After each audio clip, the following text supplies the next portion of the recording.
Alright people, today I'm going to be talking about copyright, which should be nothing new to some of you on YouTube.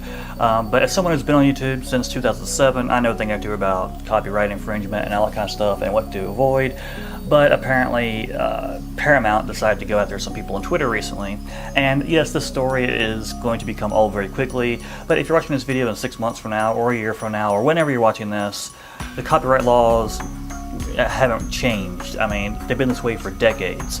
And the reason why I'm making this video is to point out this one case, but it can be applied to many cases. With this example, there was somebody who was running a Top Gun Twitter fan page, and they decided to go through frame by frame by frame by frame by frame in the movie and take like one out of every 5 images and put it into a Twitter post one by one by one by one by one. I think this resulted, I think they got to like 1,200, maybe 1,500 posts before Paramount came along and shook their finger and smacked them down for it. And I'm kind of torn on this because on one hand, yes, I do realize that Paramount does have the copyright on the film, but at the same time, I guess my mind kind of separates the fact that this is an older film from how I would come at it if they treated it as a newer film.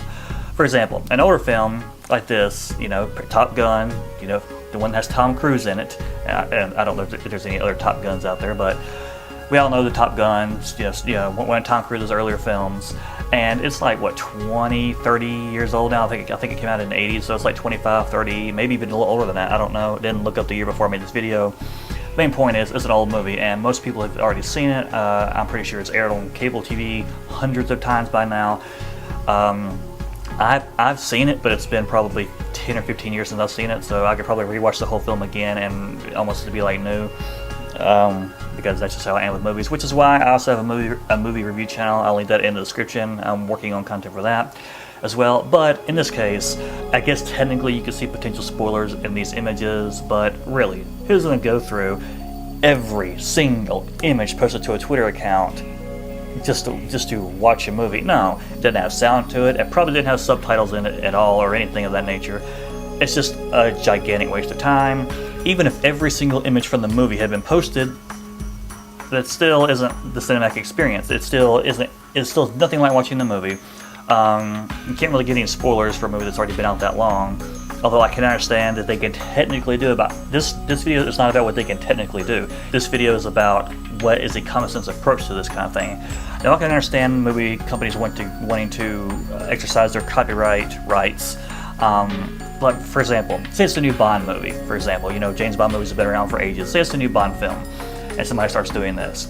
Now I can understand how the company might fear for there being spoilers leaked out later on in the film. For example, in some films it can be as simple as having 2 characters on the screen at the same time, and you know, all of a sudden that can give something away just like an hour and a half into the film.